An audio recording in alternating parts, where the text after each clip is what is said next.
देश में या दुनिया में जितनी गंभीर गंभीर बीमारियां आई उन सब की दवाइयां विज्ञान ने खोजी है। प्रार्थनाओं से, मंत्रों से कोई बीमारी ठीक नहीं हुई है।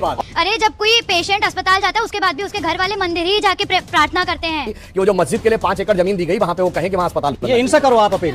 अरे 1992 में जब बाबरी मस्जिद को तोड़ा गया, राम सेवा का नाम लेकर, वो भी राजनीति थी। जो लोग राम के अस्तित्व पर सवाल उठा रहे हैं, एक कागज को टुकड़े को छोड़ दिया जाए तो तुम्हारे पास क्या सबूत है? तुम कहाँ पैदा हुए, कैसे साबित करोगे? वो तिनका किसी और की दाढ़ी में देख रहा है, अपनी दाढ़ी में तो देख रहे हैं। वही बात है। हिम्मत तो बोलिए संविधान या कुरान? संविधान या कुरान? आप बोले कि मैं एक अच्छा आप गजब बेइज्जती है। जो लोग कह रहे थे कि राम नहीं थे, ऐसे कह रहे थे जैसे लग रहा था उनके बाप नहीं थे। करते हैं ये स्वामी प्रसाद मौर्य मूर्खता कर रहे हैं या ये चतुराई कर रहे हैं? कौन सी बात? स्वामी प्रसाद मौर्य कौन सी बात पे? हिंदू धर्म धोखा है। नहीं, ये बाबा साहब अम्बेडकर ने नहीं, कहा। उन्होंने बाबा साहब अम्बेडकर ने हिंदू धर्म धोखा। बाबा साहब बताइए कहाँ बोला? बाबा साहब कमाल की बात करें, बाबा साहब अम्बेडकर ने कभी हिंदू धर्म को धोखा नहीं कहा। एनिहिलेशन ऑफ कास्ट पढ़िए उनका। उन्होंने हिंदू धर्म को धोखा नहीं कहा। पढ़िए, मेरे प्रतिज्ञाएं पढ़िए आप। उन्होंने इस्लाम के बारे में जो पढ़ा वो बोलिए। नहीं, मैं उस बात को नहीं बहस कर रहा हूं, वो मेरे हर इस्लाम के बारे में जो बोला वो आप बता दो। लेकिन मैं कहना ये चाहता हूं, देखिए सुनिए, देश में या दुनिया में जितनी गंभीर गंभीर बीमारियां आई, चाहे पोलियो हो, चाहे चेचक हो, चाहे अभी कोरोना आई, चाहे और बीमारी थी, उन सब की दवाइयां विज्ञान ने खोजी है। प्रार्थनाओं से, मंत्रों से कोई बीमारी ठीक नहीं हुई है। और ना होती है। चेचक के लिए हम हमेशा उसे माता कह के पूजते रहे, उसके लिए हम प्रार्थना करते रहे, पूजा पाठ करते रहे, लेकिन चेचक का टीका जब डॉक्टर जेनर ने उसकी खोज की, उससे चेचक खत्म हो गई, पोलियो खत्म हो गया दुनिया से। उसे हम ग्रहण बताते हैं। कहना क्या चाह रहे हैं? इस बात आप हम ये कहना चाहते हैं, कर रहे हैं, हम ये तेजस्वी यादव का समर्थन कर रहे हैं कि राम मंदिर की जगह अस्पताल होना चाहिए था। तेजस्वी यादव ने ये नहीं कहा। फिर क्या कहा उन्होंने? तेजस्वी यादव ने कहा राम मंदिर जाओगे, अस्पताल जाओगे। यादव ने ये कहा कि अगर राम मंदिर जाएंगे तो अस्पताल जाने की जरूरत ही नहीं पड़ेगी भाई। तेजस्वी यादव ने ये नहीं कहा, आप गलत कोट कर रहे हैं। तेजस्वी यादव ने कहा कि मंदिर के चक्कर में अस्पताल और कॉलेज का महत्व मत भूलो। उन्होंने ये नहीं बोला। और स्कूल उनके भाव यही थे।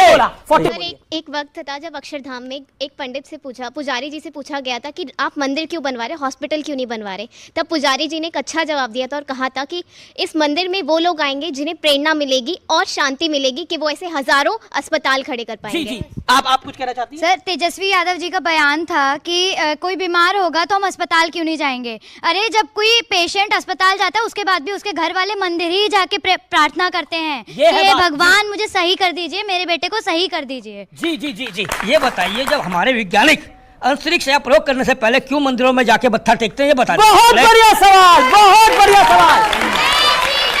हमें बहुत जमाने में बहुत ज्ञान दिया गया था, जब तक मंदिर का निर्णय नहीं आया था कि साहब उस जगह पे अस्पताल बनवा दो, लाइब्रेरी बनवा दो, स्मारक बनवा दो। अब इन्होंने कहा तो मैं तेजस्वी जी से अपेक्षा करूंगा और इनसे भी कि वो जो मस्जिद के लिए 5 एकड़ जमीन दी गई वहां पे वो कहें कि वहां अस्पताल। ये इनसे करो आप अपील।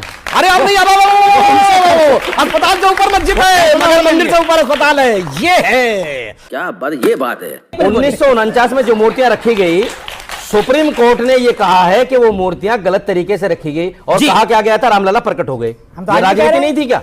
ये राजनीति नहीं थी क्या? जी। 1986 में जब ताला खोला गया बाबरी मस्जिद का, क्यों खोला गया था आपको भी पता है? सुभाष जी को पता है? राजीव गांधी ने। अच्छा, मतलब वो राजनीति नहीं थी क्या? वो राजनीति नहीं थी क्या? और 1992 में जब बाबरी मस्जिद को तोड़ा गया, राम सेवा का नाम लेकर, वो भी राजनीति थी। रुक, तेरे को बताते। मौलाना साहब जिनके हिसाब से बुत परस्ती एक कुफ्र है, यानी मूर्ति पूजा एक पाप है, वो मूर्ति के स्थापित होने, मूर्ति के विधान से लेके मूर्ति की प्राण प्रतिष्ठा के मुहूर्त तक पे टिप्पणी कर रहे हैं। देखिए ऐसा अद्भुत आपको उदाहरण नहीं लगे। ना करो, और ये लोग ऐसे अद्भुत हैं। देखिए जो विपक्ष के लोग हैं, विपक्ष के समर्थक लोग हैं, इनका ज्ञान तो अप्रतिम है। समर्थक नहीं हूं सर, मैं समर्थक नहीं। अच्छा ठीक है, आप अपनी बात करें, आप विरोधी हैं। देखिए साहब, जब राफेल आता है तो ये एरोनॉटिकल इंजीनियरिंग के जानकार हो जाते हैं, ये नहीं ऐसा था। अब सुनिए, जिस समय वैक्सीन आता है तो ये सेलुलर माइक्रोबायोलॉजी के जानकार हो जाते हैं। जब वैक्सीन का सैंपल सर्वे आता है, आप नहीं सर, टिप्पणी आपने थोड़ी बोल रहे हैं, आप कहा बोला, आप अपने जवाब दे रहे हैं। पंजाब की बात हुई। अरे मौलाना साहब, राजनीति की बात नहीं हुई ना भाई। वो तिनका किसी और की दाढ़ी में देख रहा है, अपनी दाढ़ी में तो देख रहे हैं। आप वही बात है। अब सुनिए साहब, और जब यह कहा जाता है कि फला तारीख से शुरुआत हो जाएगी वैक्सीन की, तो कहते हैं सैंपल इतना दिखाना चाहिए, ये स्टैटिस्टिक्स के एक्सपर्ट हो जाते हैं। जब मुहूर्त भूमि पूजन किया गया था 5 अगस्त 2020 को, तब मुहूर्त मर्मज्ञ हो जाते हैं और अब ज्योतिष के प्रकांड विद्वान हो जाते हैं और धर्म के भी ज्ञाता हो जाते हैं। इनके ज्ञान का तो कोई मुकाबला नहीं कर सकता। 6 दिसंबर 92 में कोई घटना क्यों हुई जानते क्या था? ये 67 एकड़ लैंड तो आफ्टर डिमोलिशन सेंट्रल गवर्नमेंट ने ली है। जैसे ही कल्याण सिंह जी की हमारी सरकार आई थी, उस सरकार ने उस पूरी भूमि का अधिग्रहण कर लिया था। तुरंत केंद्र सरकार ने भूमि के अधिग्रहण को चुनौती दी। अब अगर जजमेंट आता तो या तो यूपी गवर्नमेंट का अधिकार माना जाता या वो प्राइवेट लैंड मानी जाती। प्रॉब्लम यह थी कि यूपी गवर्नमेंट के हाथ में आते ही वो राम जन्मभूमि न्यास को लिख देती। प्राइवेट लैंड ओनर्स में से 90% ने अपना अटॉर्नी पावर ऑफ अटॉर्नी दे रखा था, तो नरसिम्हा राव की सरकार कोर्ट की डेट ही नहीं लगने देती थी, क्योंकि उसे पता था किसी के भी पक्ष में जजमेंट आएगा तो आसपास के 67 एकड़ की जमीन मिल जाएगी और मंदिर निर्माण शुरू हो जाएगा।